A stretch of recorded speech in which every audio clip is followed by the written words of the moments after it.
America ಹಾಗೂ Israel ಹೊಡೆತಕ್ಕೆ ಅತಂತ್ರವಾಗಿದ್ದ ಇರಾನ್ನಲ್ಲಿ ಹೊಸ ಸರ್ವೋಚ್ಚ ನಾಯಕನ ಉದಯವಾಗಿದೆ. ಆರಂಭದಲ್ಲೇ ವೈರಿಗಳಿಗೆ ಖಮೇನಿ ಪುತ್ರ ಖಡಕ್ ವಾರ್ನಿಂಗ್ ಅನ್ನ ನೀಡಿದ್ದು ಯುದ್ಧ ಭೂಮಿಯಲ್ಲಿ ತೊಡೆತಟ್ಟಿ ನಿಂತಿದ್ದಾರೆ.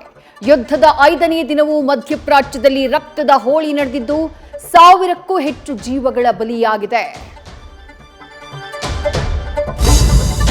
ಕರ್ನಾಟಕದಿಂದ ಅವಾರ್ಡ್ ಕಾರ್ಯಕ್ರಮಕ್ಕಾಗಿ ದುಬೈಗೆ ಹೋದಂತಹ 50ಕ್ಕೂ ಹೆಚ್ಚು ಮಂದಿಯ ಸ್ಥಿತಿ ಅಧೋಗತಿಯಾಗಿದೆ. ಕತಾರ್ನ ದೋಹಾದಲ್ಲೂ ಕನ್ನಡಿಗರು ಸಿಕ್ಕಾಕೊಂಡಿದ್ದು, ಕ್ರೂಸ್ನಲ್ಲಿ ಸಿಕ್ಕಾಕೊಂಡಿದ್ದೀವಿ, ನಮ್ಮನ್ನ ಭಾರತಕ್ಕೆ ಕರೆಸಿಕೊಳ್ಳಿ ಅಂತ ಮನವಿಯನ್ನ ಮಾಡಿದ್ದಾರೆ. ಯುದ್ಧದ ಎಫೆಕ್ಟ್ನಿಂದ ಡಾಲರ್ ಎದುರು ರೂಪಾಯಿ ಮೌಲ್ಯ ಕುಸಿತ ಕಂಡಿದ್ದು, ಷೇರು ಮಾರುಕಟ್ಟೆ ನೆಲಕ್ಕಚ್ಚಿ ಕೋಟಿ ನಷ್ಟವಾಗಿದೆ. ಖಮೇನಿಯನ್ನ ಖತಮ್ ಮಾಡಿ ಬೀಗ್ತಾ ಇರೋ ಭಸ್ಮಾಸುರ ಟ್ರಂಪ್ 3ನೆಯ ದಾಳಿಯ ಎಚ್ಚರಿಕೆ ನೀಡಿದ್ದಾರೆ. ಶಸ್ತ್ರಾಸ್ತ್ರಗಳ ಕೊರತೆಯ ಆತಂಕದ ಮಧ್ಯೆಯೂ ಟ್ರಂಪ್ ತೊಡೆತಟ್ಟಿರುವುದು ಇರಾನ್ನಲ್ಲಿ ಮತ್ತೊಂದು ಮರಣ ಮೃದಂಗದ ಸೂಚನೆಯನ್ನ ಕೊಟ್ಟಿದೆ. ಪ್ರಧಾನಿ ಮೋದಿ ಹಿಂದಿರುಗಿದ ಬೆನ್ನಲ್ಲೇ ಇರಾನ್ ನೆಲದ ಮೇಲೆ ದಾಳಿ ನಡೆದಿದ್ದಕ್ಕೆ ಚರ್ಚೆಯೂ ಜೋರಾಗಿದೆ.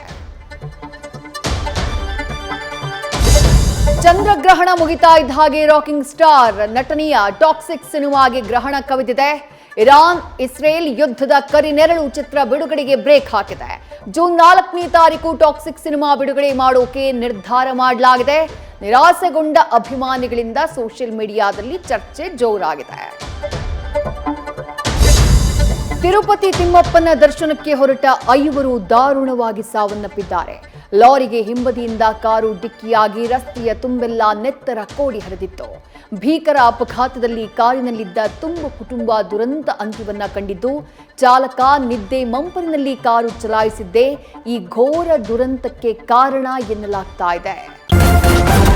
ನ್ಯೂಸ್ ಫಸ್ಟ್ ನಿರ್ಭೀತಿಯಿಂದ ನಿಮ್ಮ ಪರವಾಗಿ.